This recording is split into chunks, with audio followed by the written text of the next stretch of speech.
ये जी स्टूडेंट हमारे पास रहे जी आई हैव अ ड्रीम के आंसर क्वेश्चन।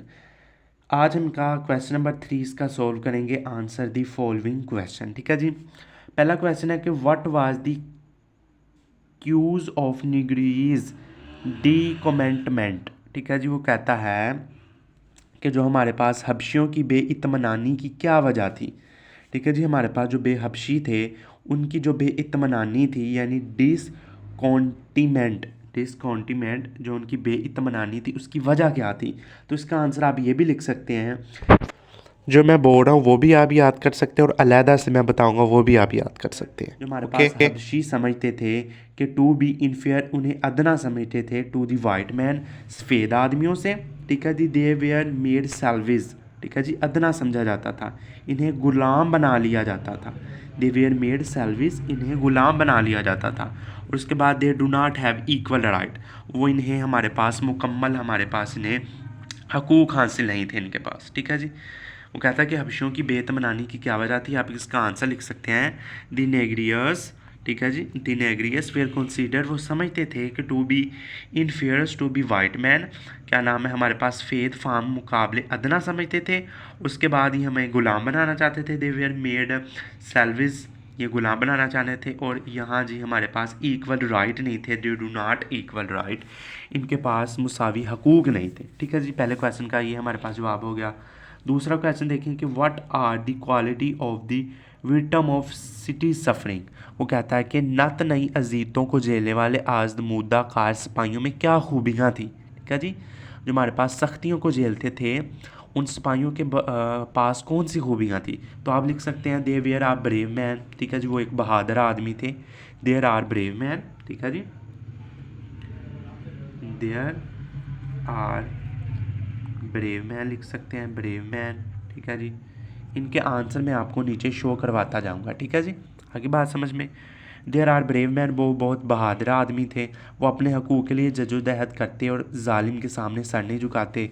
तो दे फिट फॉर देयर राइट्स, वो अपने हकूक़ की जद्दोजहद करते, फिट जद्दोजहद करते। एंड डू नॉट बिलो, वो नहीं झुकते। डन बिफोर कर्टली, वो अपने जालिम के सामने। ठीक है जी। इसका आंसर ये हो सकता है। उसके बाद देखें what is the dream of Martin Luther king. Martin Luther king का हमारे पास जो ड्रीम क्या था, ख्वाब क्या था। तो ही ड्रीम वन डे, एक दिन उनका ख्वाब था कि एक दिन they would release that all man are equal, कि इनको बताया जाए कि महसूस कराया जाए कि तमाम इंसान बराबर हैं। ठीक है जी। तमाम इंसान बराबर हैं। ठीक है जी। ये इसका आंसर हो सकता है he dreamed one day they would release all man are equal. ठीक है जी। वो हमारे पास तमाम आदमी आपस में इक्वल है। तो तीसरा चौथा क्वेश्चन देखें हमारे पास what should be the fifth of negroes. हबशियों का क्या अकीदा होना चाहते हैं। हबशियों का हमारे पास क्या अकीदा होना चाहिए। तो उनका ये अकीदा होना चाहिए, दे शुड बिलीव, उनका ये अकीदा होना चाहिए कि that all mans are equal, तमाम आदमी बराबर हैं। They should enjoy equal right, तमाम को उनके मुसावी हकूक़ दिए जाएँ। ठीक है जी। They should equal right, they should enjoy equal right, ये इसका आंसर हो जाएगा।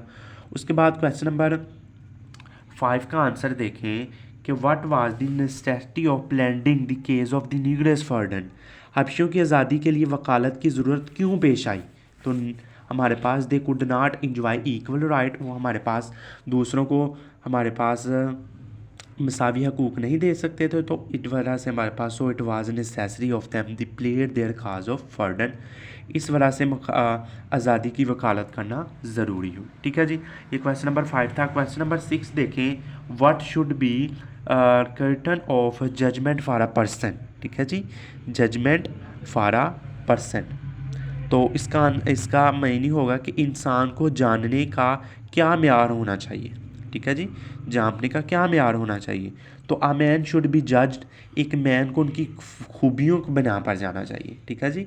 अ man should be judged by the quality of the character, इनकी जो खरदार की खूबियाँ हैं। And not by the colour of skin, इनकी जिल्द यानी रंगत की बना पर इनका फ़ैसला ना करें, बल्कि इनमें पाए जाने वाली खूबियों की बना पर इनका फ़ैसला करें।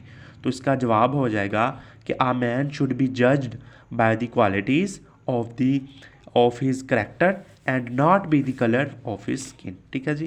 क्वेश्चन नंबर 7 देखें, do the negroes enjoy liberty is the all part of the country. क्या स्याह फाम लोग मुल्क के तमाम हिस्सों में आज़ादी की नेमत से मसफूद हो सकते हैं, यानी हो सकते हैं।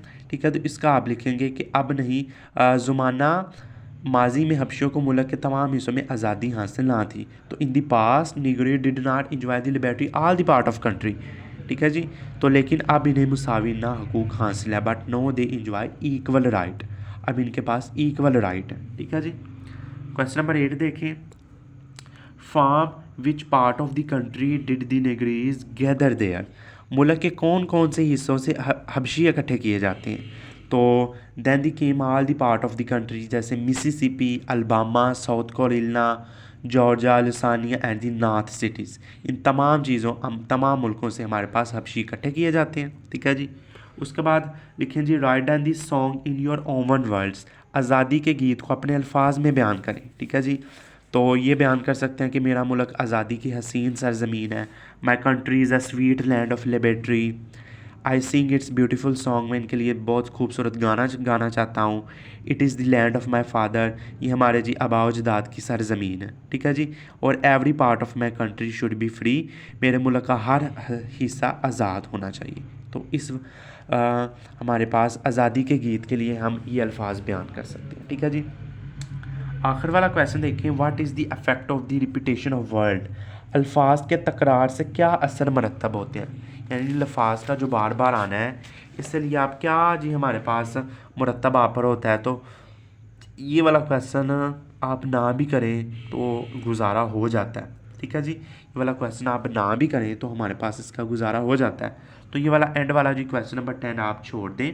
क्वेश्चन नंबर 10 को आपने याद नहीं करना, बाकी आपने सब क्वेश्चन याद कर लेने हैं। तो जो जो मैंने बोला है वो आपको नीचे नज़र आता जाएगा, तो आप उधर से देख के उन क्वेश्चन के आंसर याद कर सकते हैं। ठीक है जी। अगला क्वेश्चन नंबर 4 देखिए, ये हमारे पास लॉन्ग क्वेश्चन आंसर है। तो वो पहले में कहता है कि write a note of struggle of Martin Luther King for negroes. वो कहता है कि स्याह फार्म के लिए मार्टिन लूथर किंग ने जद्दोजहद पर नोट लिखे कोई भी। ठीक है जी, वो आपने पीछे से देख लिख लेना है। What was the condition of the negroes in the days. Luther के ज़माने में हबशों की क्या हालत थी। ठीक है जी, उनके सलूक नहीं था, उनके साथ नफरत की जाती थी, जुल्म किया जाता था, लेकिन अब उन पर जी हमारे पास हकूक़ मैसर है। ठीक है जी। Write the land of racial discrimination. नस्ली इम्तियाज़ पर 3 सतूर लिखें, ये भी रहने दे। Write the summary of speech, इस लेसन की समरी लिखें। What are the measures you can take to assure just will all the section of the society. इस तकरीर का खुलासा अपने अल्फाज में बयान करें, ये वो कहता है। ठीक है जी। तो ये लॉन्ग क्वेश्चन करने की आपको ज़रूरत नहीं है, पेपर में आते नहीं है। ठीक है जी, ये वाले क्वेश्चन आप छोड़ भी देंगे तो कोई इतना मसला नहीं है। ठीक है जी। उसके बाद क्वेश्चन नंबर 5 देखें, ये हमारे पास कॉलम है, कॉलम कभी पेपर में आए नहीं है। ठीक है जी। उसके बाद क्वेश्चन नंबर 6 देखें। क्वेश्चन नंबर 6 में वो कहता है कि use the correct form of the verb given the brackets. वो कहता है कि जो हमारे पास ब्रैकेट्स में है तो इनकी दुरुस्त फॉर्म ऑफ वर्ब निकालनी है। ठीक है जी, दुरुस्त फॉर्म ऑफ वर्ब इनकी चूज़ करनी है। तो पहला वो कहता है कि the actor the of republic write the manufacturing words. तो इसके लिए हमारे पास राइट है, तो इसकी जो हमारे पास वर्ब के हिसाब से इसकी सेकंड फॉर्म बयान की जाए दी रोट। ठीक है जी, इधर आप राइट की जगह WRRTE रोट भी लिख सकते हैं। ठीक है जी। उसके बाद देखिए, all man the unalienables right of life. ठीक है जी, इसके लिए आप इधर गंटिड इस्तेमाल कर सकते हैं अगर आप इधर ईडी इसके आखिर में ईडी यूज़ कर दें। ठीक है जी, ईडी यूज़ कर दें। उसके बाद अगला देखिए, we dash to his hollow stop. कम का मतलब आप हैव कम लगा सकते हैं। ठीक है जी, वी हैव कम, ये जी हमारे पास वी हैव कम इधर आ जाएगा। ठीक है जी, वी हैव कम। ठीक है जी। उसके बाद देखिए, continue work with the fifth, यकीन के साथ काम को जारी रखो। तो विल इसके बाद आ जाएगा आपका continue to work with the fifth. तो वर्क से पहले आपने टू लगा लेना, टू वर्क। ठीक है जी। उसके बाद देखें, former slaves owner sit down together. तो इसका आ जाएगा विल सिट। ठीक है जी, इकट्ठे बैठेंगे, तो विल सिट से पहले आपने विल लगा लेना, विल सिट। ठीक है जी, आगे बात समझ में। अगला देखें कि every valleys to see my dreams, तो ये एक्सटर्ट भी रिलीज़, ये दो फिक्रें आए हैं, यानी दो आए हैं, तो हमारे पास एक्सटर्ट से पहले आप लगा लें विल बी, तो थर्ड फॉर्म लगा लें, ईडी इसके साथ लिख लें, इधर आपने विल बी लिखे, इसके आखिर में ईडी लगा देना, ठीक है जी। और रियलाइज्ड है तो रियलाइज्ड ईडी इसकी थर्ड फॉर्म बना देनी है, इस ई के बाद आपने डी लगा देना, ठीक है जी। उसके बाद देखें we dash free one day, ठीक है जी, we dash free one day, यानी हमारे पास वो दिन आएगा, तो इसके लिए जी विल बी लगा लें, ठीक है जी, विल बी लगा लें, ठीक है जी, बी से पहले विल लगा लें। उसके बाद देखें let freedom ring for the mighty mountains, ठीक है जी। अब रिंग है तो इसकी थर्ड फॉर्म आप रिंग लगा लें, रिंग की थर्ड फॉर्म रिंग ही होती है, तो आप इधर रिंग ही लिखें। उसके बाद the black man and white man join their hands, join है तो विल बी, आपस में इकट्ठे बैठेंगे, तो ज्वाइन से पहले आपने विल बी ज्वाइन लिख देना, ठीक है जी, ज्वाइन। उसके बाद आखिर वाला देखिए the selection design as the protection, तो हैज़ बीन, ठीक है जी, डिज़ाइन से पहले आप हैज़ बीन लिख दें, ठीक है जी, हैज़ बीन। आगे बात समझ में, तो ये क्वेश्चन नंबर आपका हो गया। अगला क्वेश्चन देखें कि पंचुएशन, ये पेपर में 5 नंबर की पंचुएशन पूछी जाती है, तो आप पंचुएशन आपने ठीक करनी है, ठीक है जी। पंचुएशन में आपको साथ साथ बता जाता हूँ, ठीक है जी। आई आपने बड़ा लिखना है, ठीक है जी, और इससे पहले आपने ये जी कोटेशन मार्क आपने लगाने हैं, ठीक है जी। I have a dream that one day this nation, ठीक है जी, विल राइज अप, ठीक है जी, will rise up and live of to true meanings of its create, ठीक है जी, आउट ऑफ द क्रिएट। अब क्रिएट के बाद आपने फुल स्टॉप लगाना है इधर। वी होल्ड दिस ट्रू और ट्रू टू बिलीव, ठीक है जी, true to believe self evident, ठीक है जी, ये ठीक लिखा हुआ है। That all man are creative equal, equal के बाद फुल स्टॉप, फिर कोटेशन मार्क बंद हो जाएगा, ठीक है जी।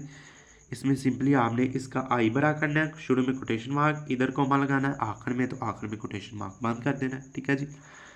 अगला क्वेश्चन देखें, use the following phrasal verb in your sentence, वो कहता है कि इनको जी सेंटेंस में यूज़ करें। तो कम आउट का मतलब जाहिर होना, तो बारिश थम गई और हम बाहर निकल आए, ठीक है जी, जाहिर होना। The rain stopped and the sun come out, ठीक है जी, बारिश थमी तो सन हमारे पास निकल आया। उसके बाद कम ऑफ, अलग होना, मिट सकना। The mark of link would not come off, स्याही का दाग नहीं मिटेगा, ठीक है जी, the mark of ink would not come off. उसके बाद कम इन, अंदर आना, ठीक है जी, प्लीज़ कम इन, बराए मेहरबानी अंदर तशरीफ़ लाएँ। कम डन, काम हो जाना। His fever has come done a bit, बुखार थोड़ा सा उतर गया था, ठीक है जी, his fever has come down a bit, ठीक है जी। और इसके बाद जी आपने ये क्वेश्चन नंबर 9 वो मैं कहता है कि आपने इसकी ट्रांसलेशन पीछे से देख के करनी है, यानी से आंसर क्वेश्चन इसमें से ढूंढ के आपने याद करनी है, ठीक है जी। तो ये थी आज की हमारी एक्सरसाइज, तो हमने इसके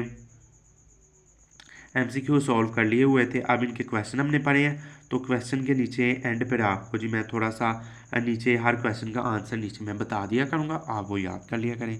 तो इस वीडियो में इतना ही, अगली वीडियो में मुलाकात होगी। अल्लाह हाफिज़।